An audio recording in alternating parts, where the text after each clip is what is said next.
Did you ever see how one little mistake can abruptly alter everything? A single fall in old age can result in weeks in the hospital due to a broken hip, or even losing one's independence isn't dramatic, but it's the silent reality that many seniors deal with daily life. Yet what if there were distinct walking patterns? It might significantly lower your likelihood of falling regardless of age. Or this video is all about strength. The topic of 6 walking will be discussed. Behavioral patterns supported by physical therapists and elderly professionals who are subtly assisting thousands of older individuals keep upright. These aren't independent and movable. These gimmicks have been tested in real life. Anybody may start making changes today. If you're 60 to 85 years old, or if a loved one falls inside that range, you'll wish to listen to each of these. In the end, you'll understand more than just the tricks. Are you going to comprehend how they function and how they aid in safeguarding the components of your body that is most susceptible to falls? And maybe you'll no longer feel like it's necessary to balance or gait as things deteriorate over time. Be prepared. Every step you take makes you feel safer. Let's start with the first, head position. Awareness. The majority of individuals are unaware that your brain functions similarly like the steering wheel for wherever your entire body points. Balance and posture usually follow consequently. One of the most significant errors, the mistakes senior individuals make when walking, are too many times or too far down. It appears innocuous, perhaps even cautious, but in fact, it may make you more susceptible to sinking, which explains why you tilt your head down for extended durations of time, particularly when a spine-tingling walk starts to collapse over your shoulders.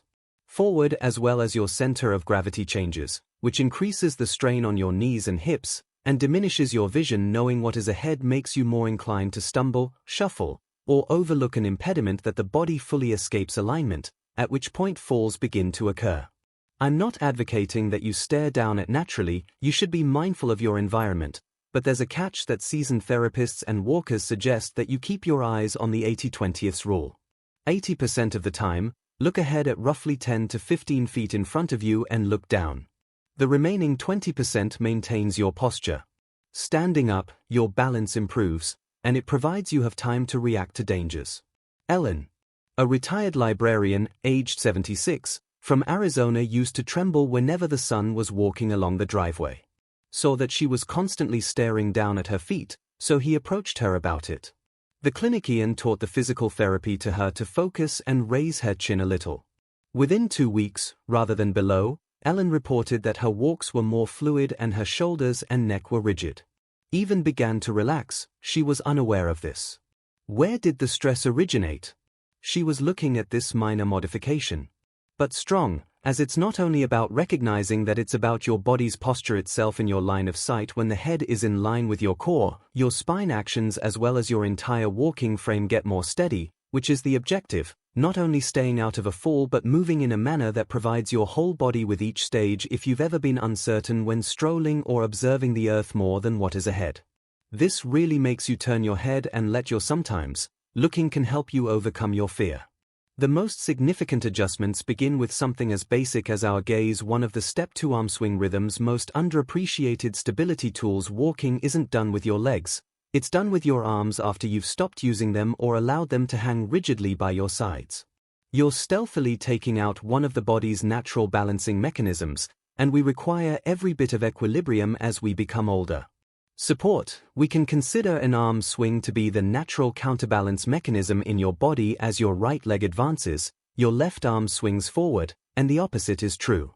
This crossing motion keeps your center of gravity in equilibrium with each. It's more than just rhythm, it's about shifting momentum in order to not feel as though you're giving away anything. But this is the problem with many olders. They start to limit their range of motion. Sometimes, without even realizing it, it's from shoulder arthritis to other. Often, it's because they've got something constantly held with one hand. Yet the most frequent cause of subconscious fear of dread falling is that we tighten, become rigid, and everything is thrown off by that stiffness. For example, Joseph is 81 years old. He resides by himself in a tiny village. He told me that he began using a cane following a little fall the previous year. But rather than making his equilibrium better, it appeared to worsen. When I inquired about his health, he acknowledged that his right arm wasn't it only gripped the cane and stopped moving. He learned from his therapist how to alternating usage of a cane with a deliberate arm swing drills that, by themselves, produced he claims there hasn't been a significant change. Since making that adjustment, I have stumbled once. What's the solution for your simple arm, then? Swing your arms in an awareness exercise. A little while walking with your elbows relaxed, you don't have to unclench your hands. Exaggerate the motion, such as the pace walker, but you do desire a soft, organic rhythm. Some people even keep track of their steps, swinging their arms to ensure that both sides of motion are symmetrical, and if one arm is difficult to move because of a past stiffness or injury, take action. Even one active on the other side arm aids in better anchoring your momentum. If you're still viewing this, it's better than none. Watching the video and discovering these insights important, kindly provide the second comment below to inform me of your presence and whether I suggest you if you haven't. Turn on the bell and subscribe so you don't overlook any footage. Your assistance is invaluable. Keep us producing quality information to educate and motivate you, then let's go. 3-step forward, heel-to-toe landing. Regarding walking the way safely, your foot placement may make all the difference. Between remaining upright and abruptly falling, and surprisingly, many seniors transition into a flat-footed or toe-first design that erodes subtly. Let me explain their stability over time.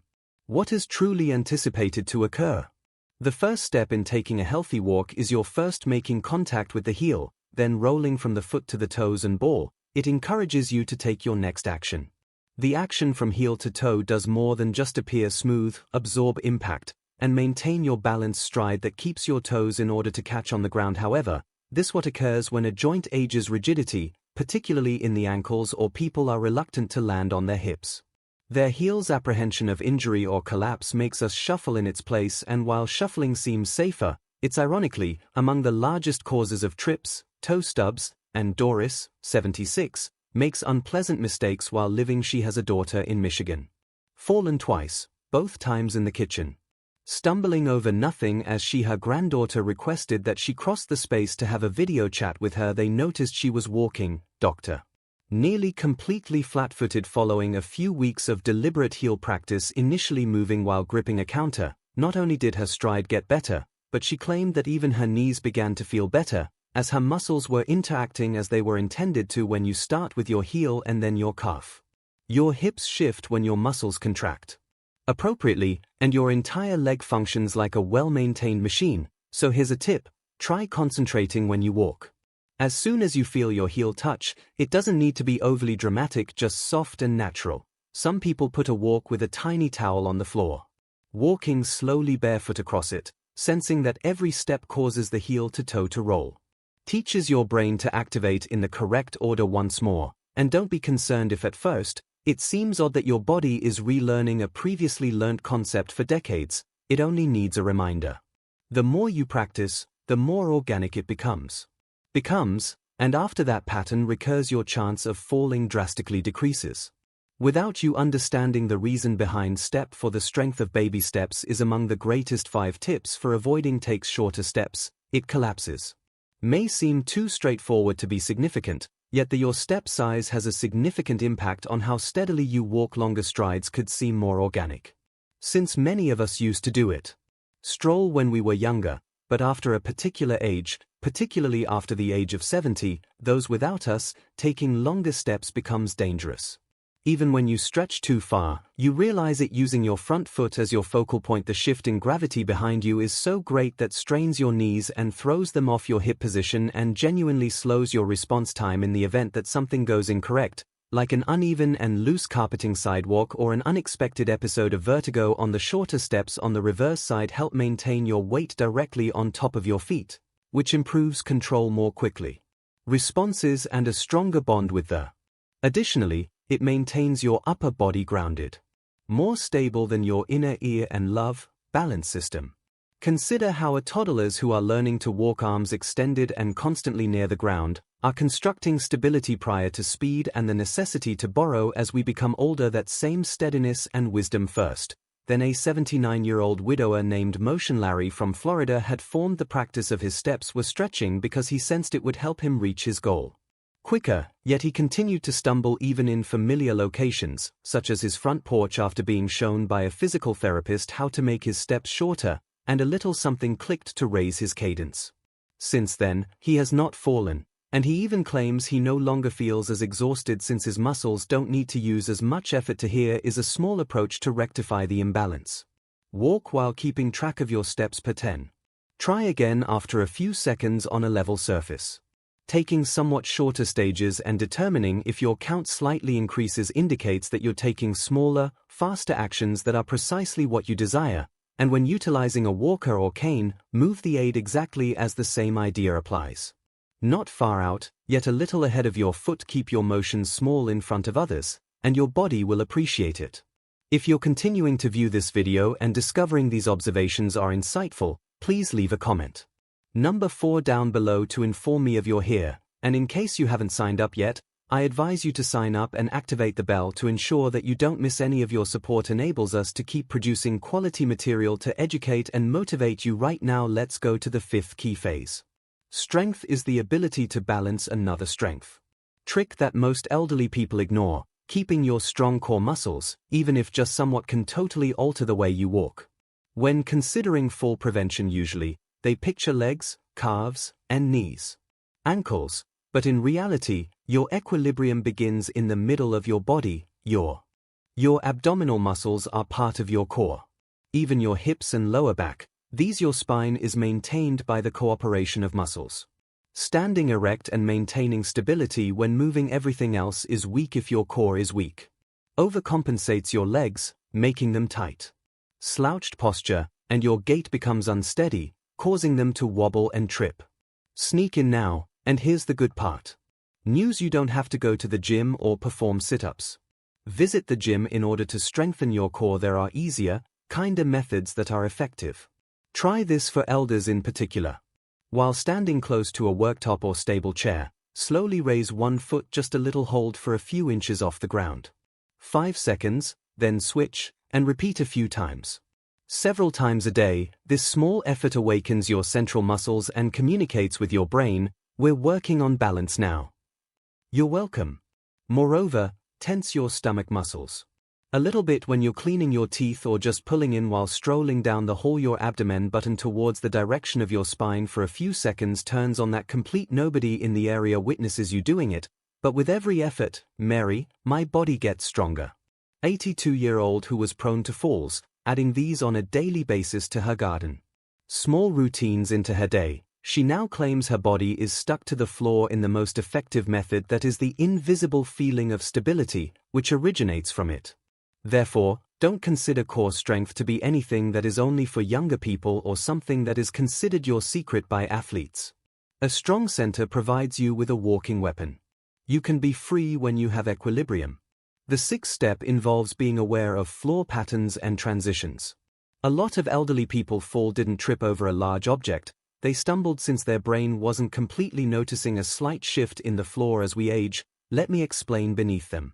Our ability to perceive depth and our speed of reaction. Reduce your speed a bit if the color of whether the flooring is altered or whether the lighting abruptly changes, as if moving from a brilliantly illuminated room leading to a hallway that is darker. It takes longer for our brain to adapt to a fleeting pause, or it only takes poor judgment to trip someone. Even something as simple as walking, switching from carpet to tile, might be dangerous. The grip is altered by sensation beneath the foot. Alters the sound as well, and if when your mind isn't focused, your steps can falter without your knowledge. So this is the trick when navigating any building, including your home. Begins psychologically marking floor modifications before you move on to them. For instance, as you go closer to a, say to yourself calmly, rule or tile edge. Rug or step up helps you concentrate. Returning to your physical form and environment, such as flicking a switch to activate your awareness. This may sound corny, but a man named Alan, 78, was spared by a simple habit. He fell in his kitchen and was hurt. Began saying tile each time he went for a walk. Into the space, and one day the floor was so wet that he slowed down at the mention of it.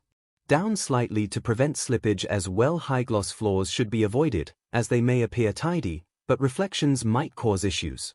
Impression of depth, particularly under lights above. If your brain perceives glare, you might start to doubt your step even if the ground is indeed level. And if when wearing bifocals, keep in mind that a small change in the lens might also cause warping. Always take a look at the ground. Additional time when going downstairs or curbs that pause can help you avoid spending weeks of. If you're still viewing this, get well. Watching the video and discovering these insights important, kindly leave a comment at number 6 below. To inform me of your presence and whether I suggest you if you haven't. Turn on the bell and subscribe so you don't overlook any footage. Your assistance is invaluable. Keep us producing quality information to educate and motivate you, then let's go forward. But Rainer's last remarks to you understand one of the most challenging aspects of growing older involves more than just the physical shifts. It's the anxiety that accompanies the fear of falling and the fear of not falling, being capable of rising again. Yet here's what I want you to bring with you. You have a lot more power now than you understand each of these 6 walking techniques. We discussed each and every one of them. Something you can begin doing right now instead of not after you purchase some expensive currently available product with your own 2 feet and some consciousness. And the reality is when you implement minor adjustments like these, you do more than only keep your body safe. Replenish a portion of your self-assurance. Self-assurance increases your independence. With self-reliance, my friend, is among the most treasured presents in our latter years, so do not let your fear of falling to control you. Take away your tranquility so you can walk. You can remain upright if you have strength. Could serve as an example for others. Who has been experiencing instability or is currently confined at home. I would like to know if have you been surprised by any of these tips? Have you ever tried one of them, or is there one you want to try tomorrow? Please. For coming today, we would be delighted to hear from you. Please share and leave a remark below. One lesson you took away from today and how you make plans to utilize it in your daily life. We value our thoughts, therefore, don't be afraid to share your comments and provide us with a lot of inspiration and encouragement. If you found this video entertaining, you thought it was useful, please like, share your support and subscribe.